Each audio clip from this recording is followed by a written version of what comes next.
Are you tired of that amber light on your headlights? Do you want to get rid of that red stripe that doesn't match the theme of your car? Well, I did, and I figured out a way to get rid of it. Well, the solution is aftermarket headlights. And for most people who don't have a lighting package car, obvious, you just buy them, slap them on there, no problem. But for the people like me with a lighting package car, you kind of got to figure out a way to make it work. And by that, I mean you got to get an adapter. So I've been looking for an adapter for a long time, months, with no success. It's only the ways to connect the lighting package headlights to other cars, but I wanted to do the opposite. But I found a guy in Canada, and he makes an adapter for aftermarket headlights on a lighting package car. And today I'm going to show you how it works. So unfortunately, I already have installed the headlights, so I'm going to show you how the headlights work, how the adapter works, and hopefully this will help you do it on your own car. I should probably also mention that it's called MK6, kind of like, Mark 6 Golf, Volkswagen. But yeah, so that's actually the company where I got these from, so definitely go check it out. I'm going to link it in the bio. And yeah. So this right here is the adapter.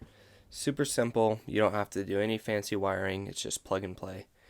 And you can see it has two ends, one male, one female, and it's basically going to go in between the headlight and the original cable for the headlight.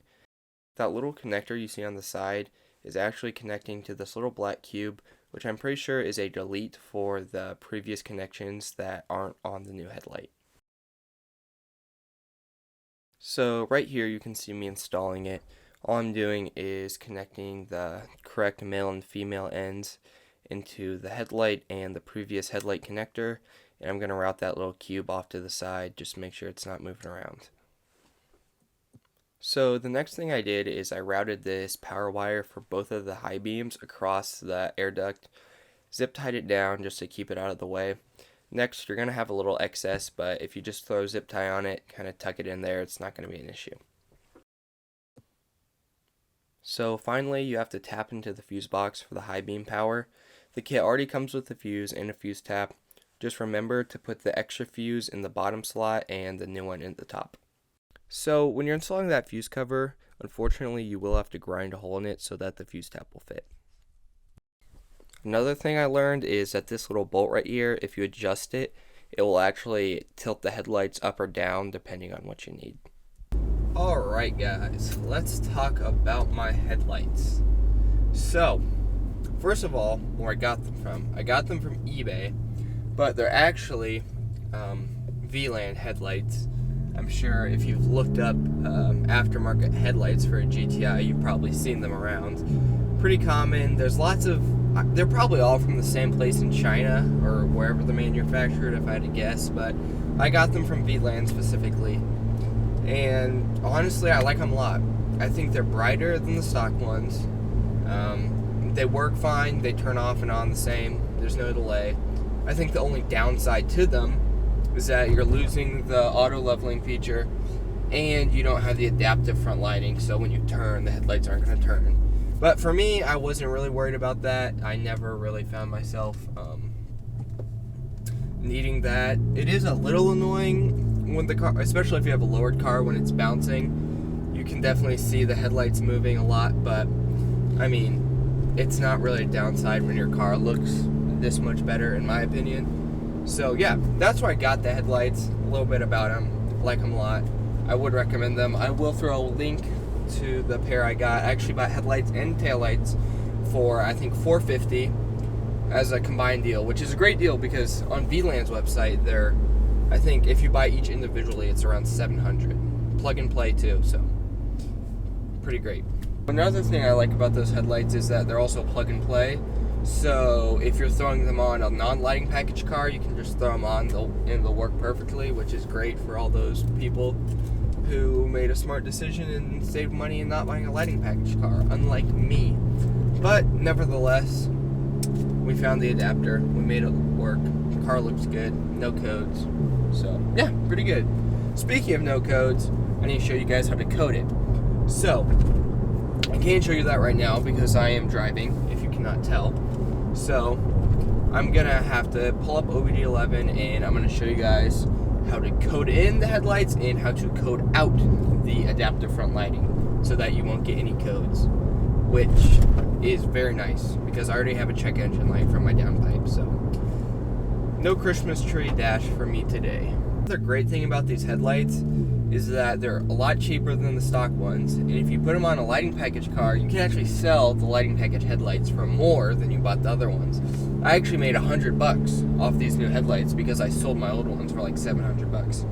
So you're really getting them for free if you think about it.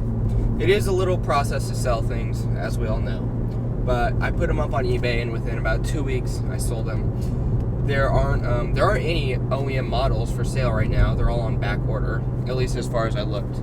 So really the only thing people can get are used ones, which people aren't going to sell them unless they're doing this to their car. So they are slightly a hot commodity, I guess you could say.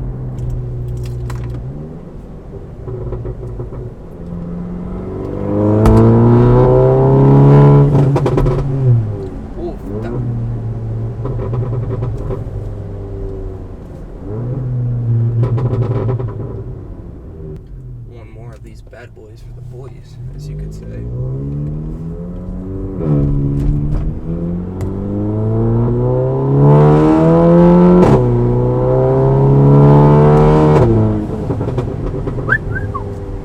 All those G-forces throwing the camera back.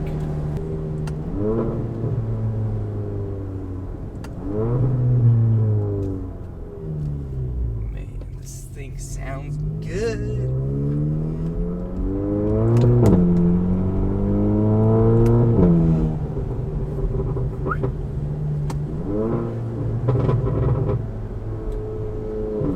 Officially, let's code.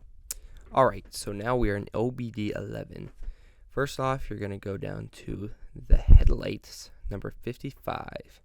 So right now I'm going to show you guys how to delete this error code. So first off, you're going to want to go into adaptations, and you're going to look for two different things. So first up, search up AFS, and then you're going to turn this thing off by selecting not active, and then you're going to swipe to write that code. You also do have to put in the security access, but the code's already there for you, so nothing you cannot do. Exact same thing for this next adaptation, and then you're going to want to go under your dash, find fuse number 35. It's in the PDF, and you're going to pull that thing out, and that's just going to make it so the car will stop looking for the adaptive front lighting, and it won't throw the code anymore. So here I'm just showing you how to get to the Luce channels to code them. One thing I did find is I would write the adaptation, and then it would say function not available. So I basically just went all the way back out, went back into Central Electronics, re-entered the access code, tried it again, and sometimes it would take 2 to 3 tries for it actually to accept it. I don't know why, but just be persistent and it should write it eventually.